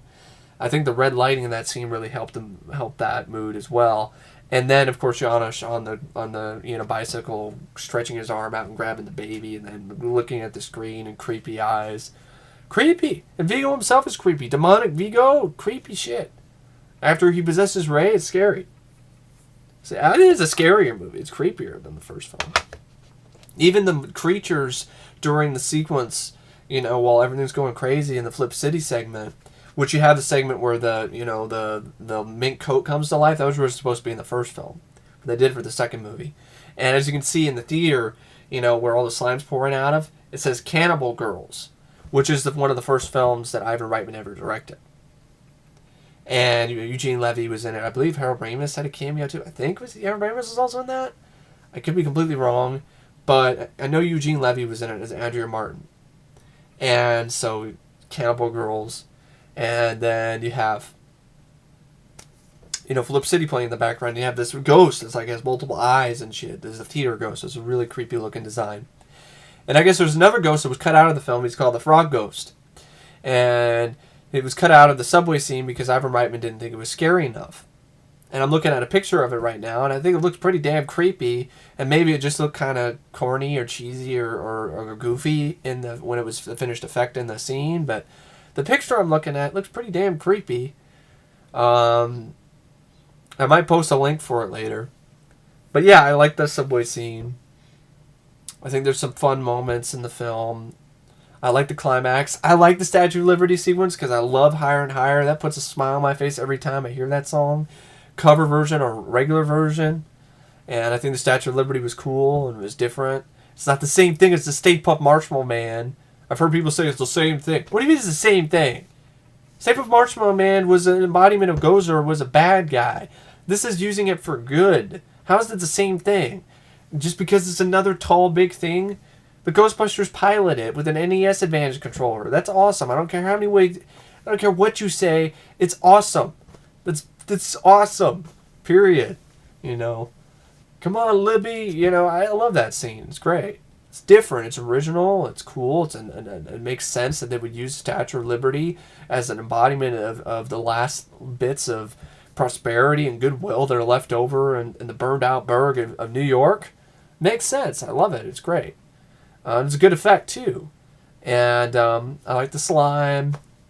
I said the climax of Vigo could have been tightened up a little bit, but I still don't mind it. I still think it's good. The effects are good. I like the soundtrack. I honestly like the soundtrack to Ghostbusters 2 more than I like the soundtrack to the first film. Other than Ghostbusters by Ray Parker Jr. and Saving the Day by Leslie, and maybe Clean Up the Town by the Bus Boys. The rest of the songs on the soundtrack, I don't care for. I mean, I like Hot Night by Lori Branigan, but I guess that's another one. But I don't care for In the Name of Love. Yeah, In the Name of Love by the Thompson Twins. And Magic by Mick Smiley is only good in that one bit of music that's played in the film. The rest of the song I thought was kind of shitty. Then you have like Air Supply. Ghostbusters 2 is one of the most eclectic soundtracks I've ever heard. I love the soundtrack. I still have it in good set. You have hip-hop music in it, Spirit by Dougie Fresh. That uses part of the score from the film by Randy Edelman, which is another part of the film I really like. I like the score. I think it's an underrated score. I think the score is really good. I like the parts, when you have Vigo, I like the Vigo main theme. I like the moment. I like the theme that plays when the Ghostbusters, swing down the hammer, Libby's torch, and break through the top of the museum and rappel down. I like that. It's a very heroic theme. Da da da da da da da da da da da da. I like that theme. And then, also like the other songs featured Flip City. I gotta be honest, Flip City, out of all the Ghostbusters soundtracks, is my favorite song of the soundtracks. I'll listen to Flip City over Ray Parker Jr.'s Ghostbusters. I love Flip City by Glenn Frey. I think it's a great song. I want to know why everyone I know has gone Flip City. She used to want me. How can it be now? I've gone Flip City. I want to know why I've gone Flip City. Yeah, I really enjoy that song. It's great. It's a great beat. It's catchy. It's fun. It's a really wonderful song. And it also has Oingo Boingo on the soundtrack. Flesh and Blood. I like that song. Elton John, Love is a Cannibal. I like that one. I even like the hip-hop songs. Bobby Brown's On Her Own I really like. I don't even mind the song that... one of the more lesser-known parts. I don't even remember it ever being heard in the movie. In the Promised Land, I like that song. I like every song on that soundtrack. There's not one song on that soundtrack that I wouldn't listen to. That's how much I like that soundtrack to Ghostbusters 2. I think it's an underrated soundtrack. I really like the soundtrack, and I think the score is underrated too. And it's not been released officially anywhere, which is too bad. I think Randy Edelman did a good enough job. He deserves that. But yeah, a lot of stuff I like about this movie. Like I said, and they're going back into a little bit of the deleted scenes here that were deleted. So it might be an interesting sort of thing to talk about. And the whole Ray's Occult bookstore scene where You know, Venkman makes that joke. You know, I'd like an aerosol and a spray on a love potion I could spray on a certain penthouse pet. The whole idea was that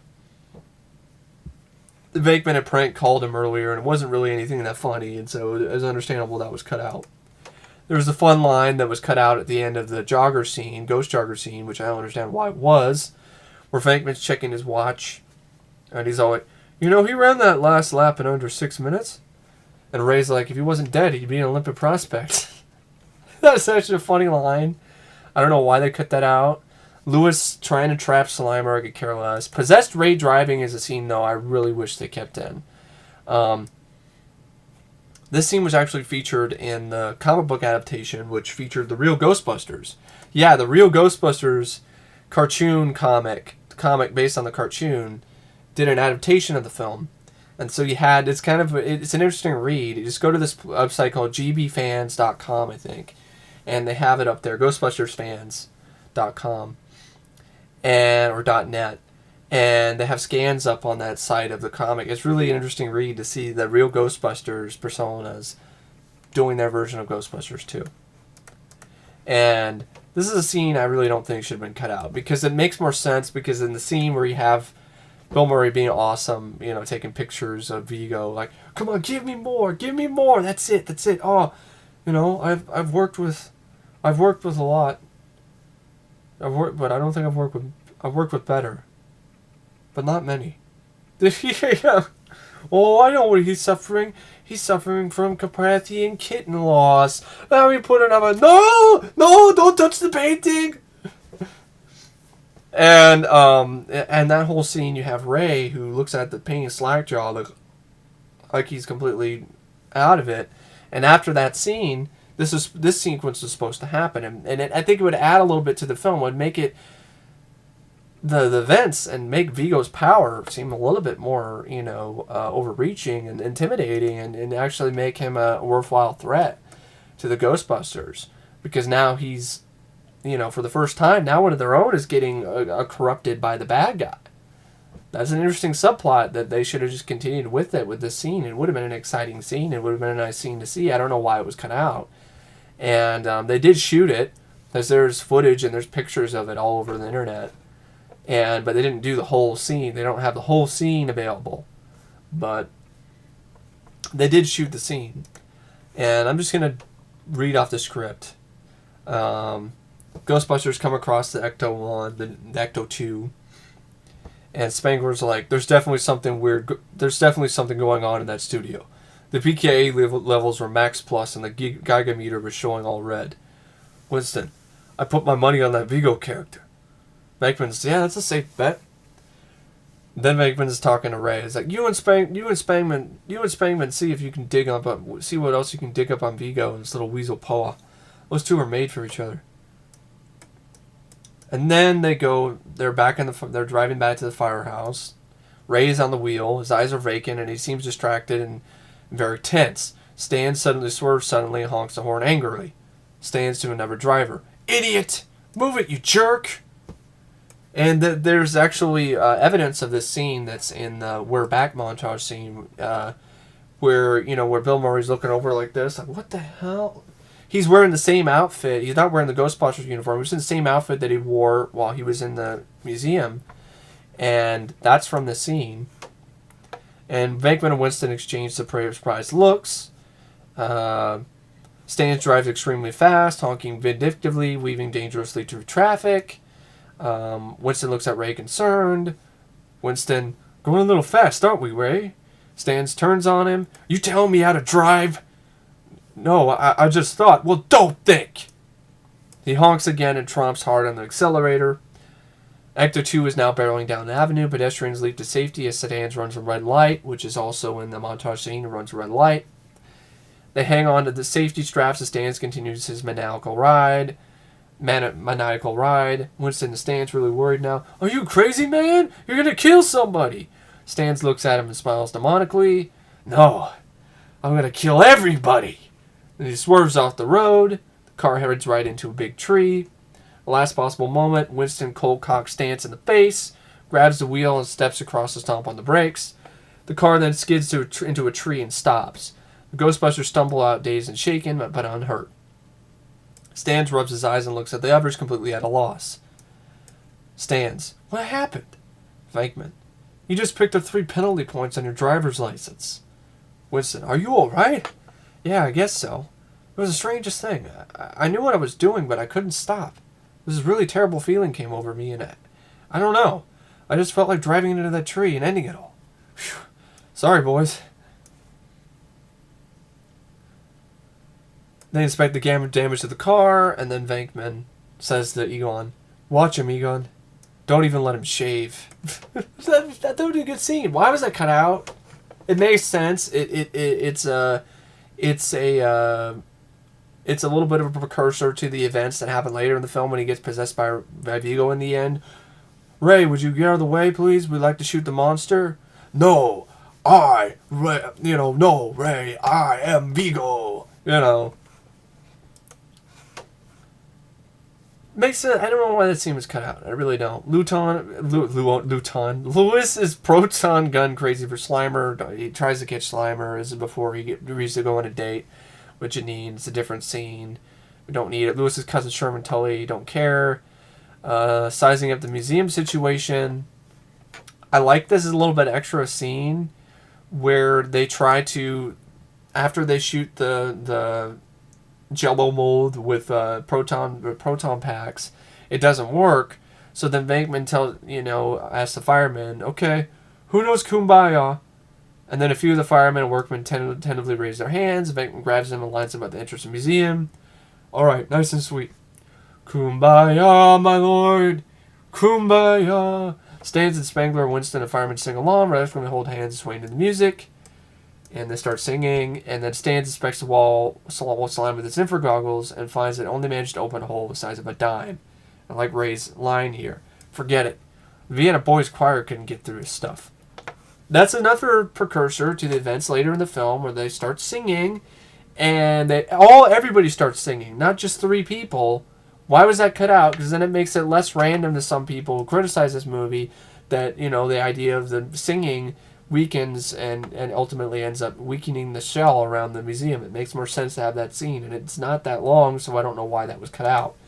And I like this scene too, which I think should have been put back in, which is in the trailer, where there's a commotion among the crowd as the mayor's limousine arrives with police escort. Jack Hardemeyer steps out, followed by the mayor himself, and they cross into the museum's entrance. Hardemeyer, look, I've had it with you. Get your stuff together, get back in the clown car, and get out of here. This is a city matter, and everything's under control. Venkman, oh, you think so? Well, I've got news for you. You've got Dracula's brother-in-law in there, and he's got my girlfriend and her kid. Around about midnight tonight, when you're partying uptown, this guy's going to come to life and start doing amateur head transplants. And that's just round 1. Are you telling me there are people trapped in there? This is dynamite.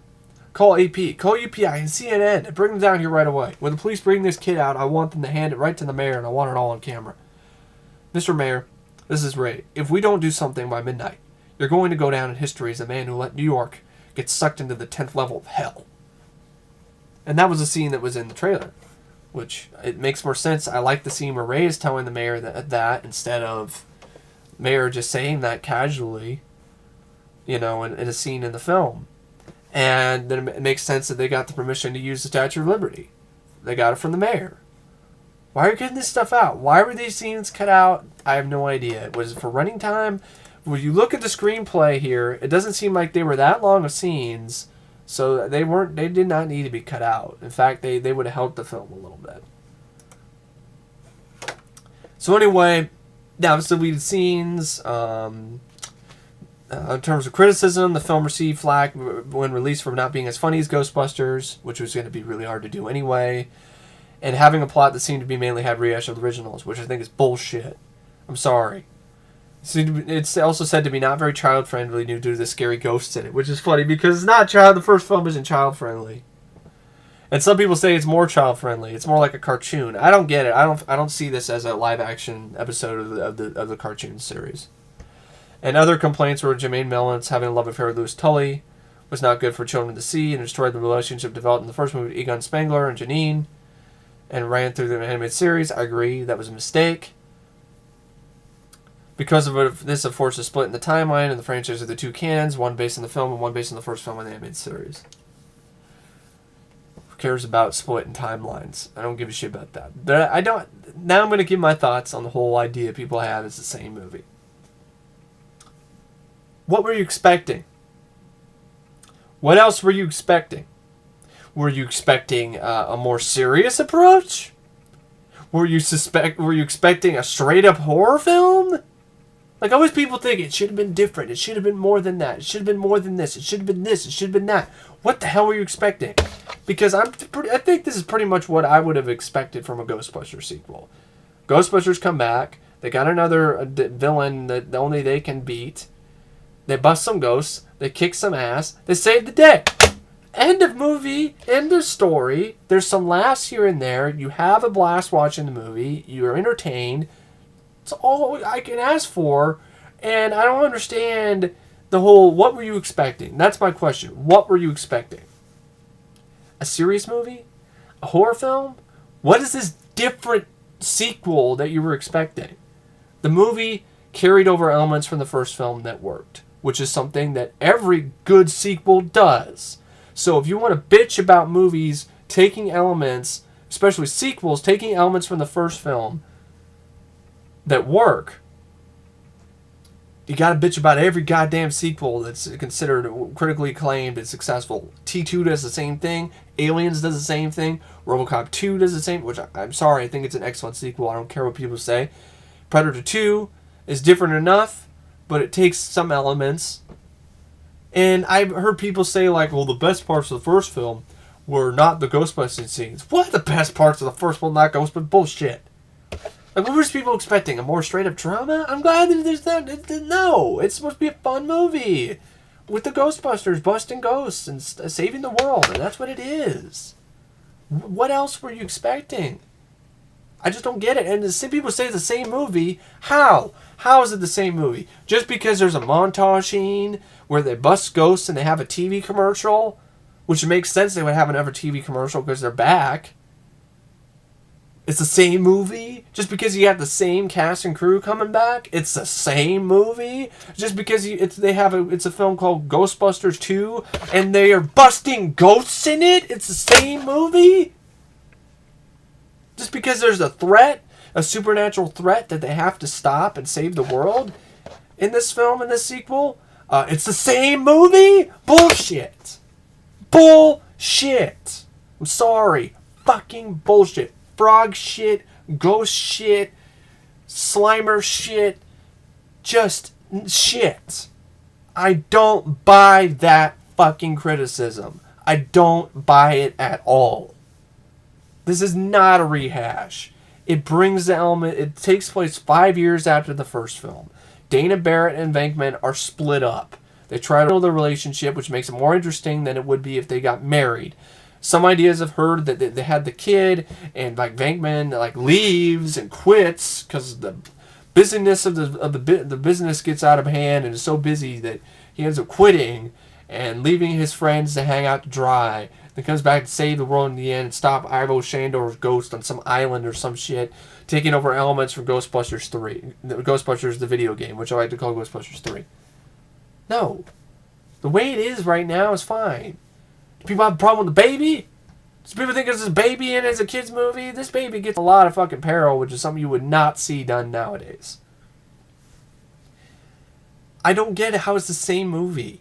They try to dig a hole underground. They find a river of slime. And in fact, they investigate more paranormal activity in this than they did in the first movie. Okay? It's beat for beat the same film. What? How is it beat for beat the same movie? Because they go back into business, they have a montage scene, and they have to, stop a new supernatural presence. It's the same goddamn movie now. Because there's a giant, walking thing in New York.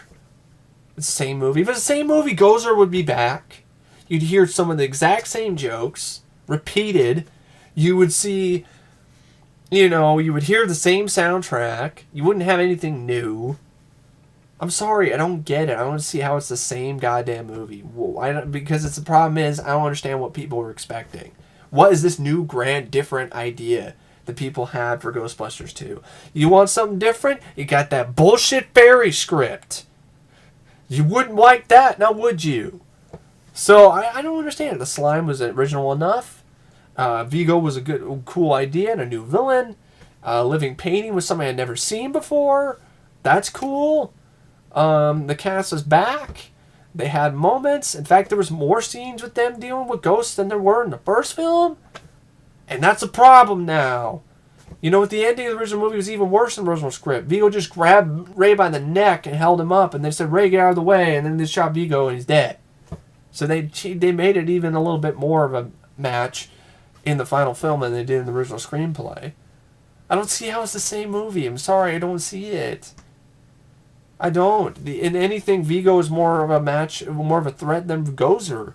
Gozer just shot them with lightning bolts after Ray asked him, said no to the question if he's a god. Caught her up the staple. They shot her with the proton packs. They thought, the Gozer was neutronized. Turns the tape up Marshmallow Man. And if you think about it, Marshmallow Man could easily be dispatched. National Guard come in with flamethrowers and light that ass on fire in 2 minutes. But, we're not thinking realistically here because it's a comedy, a supernatural fantasy comedy. And so, that's what I'm getting at. It's like, what? So then Gozer, they cross the streams, blow up Gozer, save the world. In Ghostbusters 2, they try to go after Vigo. They hit him with a proton pack. He just bounces it off them and bounces it back at them. Half paralyzes the Ghostbusters. Venkman insults them. He shoots them with energy from his mouth. They're shaken. They're toast. It's up for the city of New York to come back and save their heroes and start singing and actually do something good for once. Weakens Vigo. Destroys his power source. He's weak now. The Ghostbusters get up and kick his ass. Anything, the Ghostbusters had more of a problem with Vigo than they did with the Gozer. So, it's not the same movie. They don't cross the streams again. They don't, I don't understand how this is considered the same goddamn movie. I just don't get it. I can't even think how people think that way. I don't understand. It's called Ghostbusters 2. I'm sorry. Sorry, Ghostbusters 2 had scenes of Ghostbusters busting ghosts. Sorry. That's what I thought that's what I thought a sequel was gonna have is a lot of scenes of Ghostbusters busting ghosts. I guess you thought it was gonna be more substance or some shit. The first movie isn't even like that. The first movie is like a fun popcorn movie, and so is the sequel. They're not thinking man's movies. They're not stupid, but they're not like, I don't know, they're not Wes Anderson or anything like that. Or the Coen brothers. So what the fuck were you expecting? I mean, I'm serious. It's a little bit of rant because I think the hate on this movie is ridiculous. Because all the reasonings I hear, I don't buy it. I don't buy them at all. I wouldn't let them touch me with the 10-meter cattle prod. I don't buy them at all.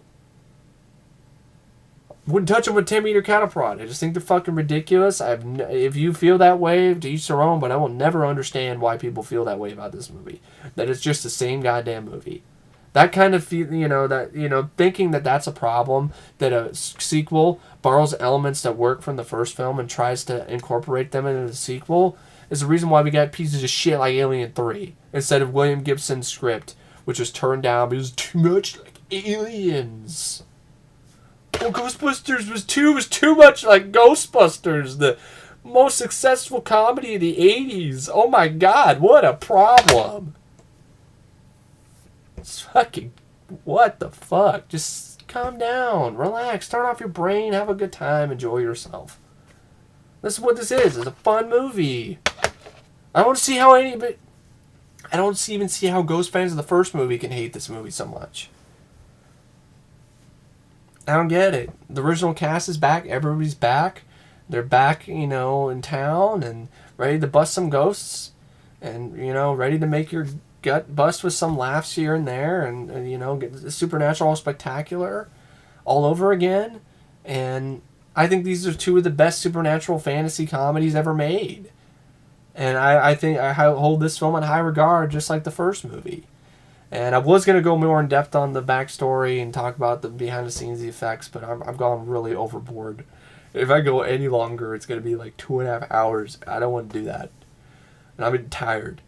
But, because this is the second time I've done this review, because I got a headache, like, in the middle of one review, and I just couldn't keep on going. So I hope I'm not coming down with something. Hope not. But anyway, yeah, I love this movie. Like, in the end of the movie, where after Ray gets, Janosch gets, they get hit with the slime, and it's all like, hey man, I love you. That's how I feel about this movie. I love Ghostbusters 2. It's a blast. It's entertaining. It's fun. It's every bit as entertaining as the first film. It's not as iconic.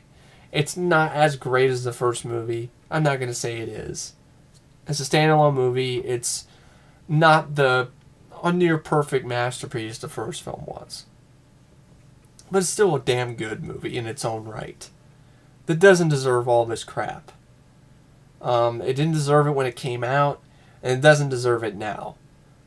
So, I know I guarantee this is going to be 10 times better than whatever Ghostbusters 3 is going to end up being if it ever comes out. So yeah, I really don't know what to say Ghostbusters 2, except I really enjoy the film. If you don't, that's cool. But I just felt I had to come out and defend it. And I still feel that way. Excuse me. Just thinking about hate gives me indigestion. I feel that way. I just gotta defend this movie because it's not that fucking bad, folks. There's something wrong. I guess there's something wrong with an enjoyable, fun sequel. It's got to be on par and as great as the first movie, which is unrealistic. The first film was a perfect storm of things, and writing, acting, everything, directing, perfect storm. Original, unique idea. The second movie wasn't even meant to happen in the first place. Ivan Reitman meant the first film to be a standalone movie, but they decided to do it because they thought it would be a fun thing to do. And in the end, it turned out to be a lot of fun to watch. You could tell, and just like the first film, you could feel the fun vibes just seeping through the film because these guys are back together again, and they have so much fun together.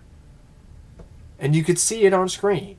And it's hard not to feel it. It's not hard not to get higher and higher while watching Ghostbusters 2. And I'm not meaning in the drug sense. I'm meaning higher in terms of emotion. But you high in emotion. The movie's over. I had a smile on my face. I was clapping. And just like the first movie, it was another film that I wish I was able to see in the theater. A movie that I wish that I would see more films like this that are really doing their best to entertain their audience. That's what a films are supposed to do in the end, on the long run. Entertain you. Whether entertain your brain, entertain your entertain your senses, entertain your need for speed, entertain your need for action or adventure, entertain your lust for blood and guts. Or in this film, entertain your need for a good time and a good laugh. That's what they're meant to do. At the end of the day, everybody finds something, finds a different type of movie entertaining to them. I find Ghostbusters 2 and the first film to be two of the most entertaining movies I've ever seen. And if you don't feel the same way, that's cool. That's fine. To each their own. But I enjoy this movie. I always have enjoyed this movie. And I always will enjoy Ghostbusters 2. And that's a fact, Jack. Anyway, thanks for watching my review / retrospective of Ghostbusters 2. And I'll see you guys later.